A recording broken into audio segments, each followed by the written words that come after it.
Let me just say, if you had any plans to skip out on this new anime, Shangri-La Frontier, do yourself a favor and go watch it. That thumbnail is the first 2 minutes of this episode. That is how intense this show starts off. We have a very similar feeling to that of the beginning of something like a Sword Art Online, and whatever your opinion on that show is, collectively, the anime community at the time of that releasing all agreed that it was hype as hell and we all wanted to jump into the world of SAO. Where it falls off for many is there's no game mechanics, it's very surface level, and while certain projects in the SAO universe like Gun Gale Online does a really good job at diving into that, it definitely lost its magic and wasn't as successful in terms of collectively everyone loving it, just passionate fans who may or may not. And what I love about this first episode is immediately this is a game you want to play. Now the first game, not so much. The elf probably deserved that drop kick of death because goddamn how many people did she get killed. But the game that he's currently playing in his bird mask, where he's basically playing a glass cannon Bill, is so cool because it actually feels like an author who understands either game design or has played a lot of games to be able to craft something that feels like, you know what, collectively, yeah, I want to play this because it actually understands monster design, location design, just the little things. Like he chose Wanderer as his starting, so he randomly would get placed in the starting area map rather than having a fixed destination. And because of that, he wanders off in the complete opposite direction and discovers some very fun things. It has this perfect blend of humor. You have a character who is just truly the trash game hunter, a guy who goes out of his way to play the trashiest of games. And I love the fact that for the first time in a long time, maybe even ever, he dives into the most successful online VR game that's currently out and immediately is just, he's like, wow, my character moves in a actually very comfy way. I'm used to this very stiff bullshit from the other game. And watching him go from starting off as he sold all his armor because all he cares about is having strong weapons. So he wanted the money in order to buy what he needs. The idea of him starting hunting a goblin to a rabbit to then ending him dealing with this giant snake boss guarding the passageway. This was a incredible first episode. It was beautifully produced, insanely good music. That opening slaps. What's not to love about this show? Full live reaction though to this first episode is over on my Patreon and we're gonna be having a blast covering it. It actually broke me. I had to pause for a minute and collect myself after that kick.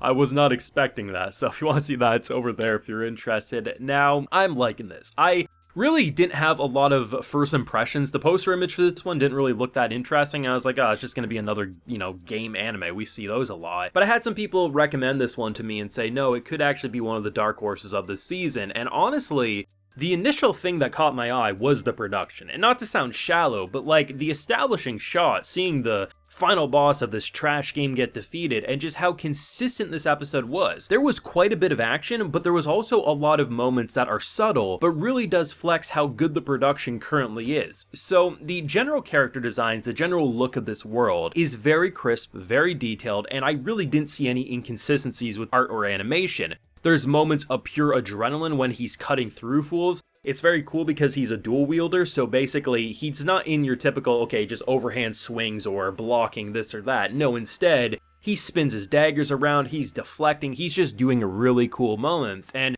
where I really like the game design part of it is it's not overly in your face, and he does make a couple of mentions of it, but the idea of how he starts parrying or guarding and how all of this is based on how you play your characters, how your skills will naturally develop, and the idea that we've all been here at some point playing a game, unless you're just not really big into games and you've only played a couple. When you start out in an area, how many of us, I know I have, we're in the starting area, we know we're supposed to go to this location, but then we see this creature, and we're like, you know what, let's kill that creature, and then we just for a couple of hours end up farming to the point that, these massive XP boosts where he went from level 2 to 4 just like that because he killed one thing. Now he's stuck at level 12 because the XP is just so small now compared to where his current level is at. But the biggest is when he sees this rabbit. It has this like Michael Myers slasher dagger, and he's trying to hunt them. They're low spawn rate, and he's going over and over and over again just to get those weapons. And what's hilarious, and this is my favorite part of the game design, so he ends up getting them. He has 2 of them at one point. I'm thinking, okay, he finally has his knives. Yeah, he might go fight a new boss or something, but he has the daggers he was working for.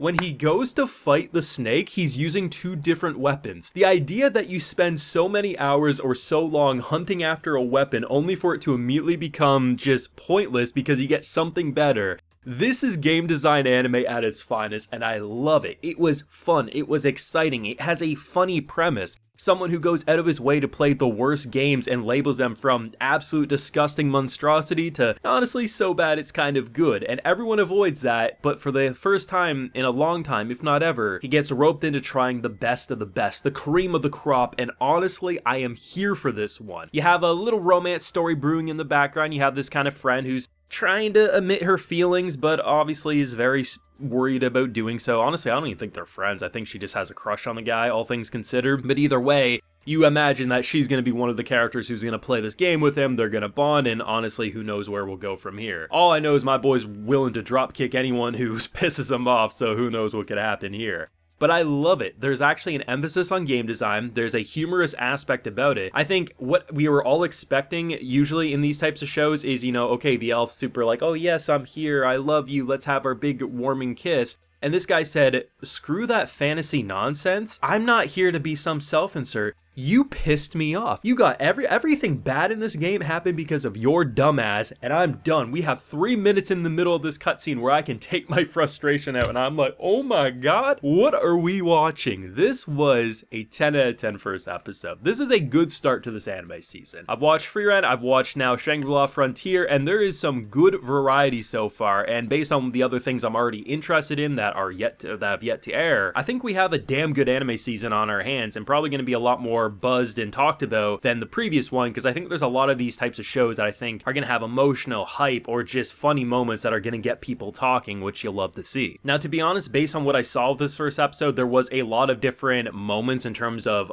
comedy moments, action moments, slice of life moments, or just general walking scenes. And honestly, the production style that they're working for, the character designs aren't overly complex to the point that it's going to be hard to keep that character model consistent. The animation, they have very good camera work. There's a little bit of 3D incorporated in terms of spinning around, and the kind of death effects when like things are dissolving are really cool. Like at first when he stabbed the rabbit, I wasn't sure if he got stabbed or it did, because we know he's basically a glass cannon. He hits hard, but he has literally no health or defense. So it was really cool to see how they're able to get us so immersed, like, man, I wish I could be playing this right now. It, at face value, looks like any other VR game that we've seen before, but it's the little moments that really fleshed out to feeling like, oh, this is an author who's clearly going to explore game design and just have you say, okay, this is absolutely what you want to see, but I digress. Thoughts, feelings yourself on Shangri-La Frontier, Episode 1, and are you going to keep on watching this one like myself? Let me know down below. Leave a like if you enjoyed, subscribe if you're new around here, of course, ring that bell so you can get notified when I upload more of this anime to the channel. And like I mentioned, we have a full live reaction to Episode 1 over on my Patreon, and hey, while you're there, you also get a video shout out. So today we have HT1318,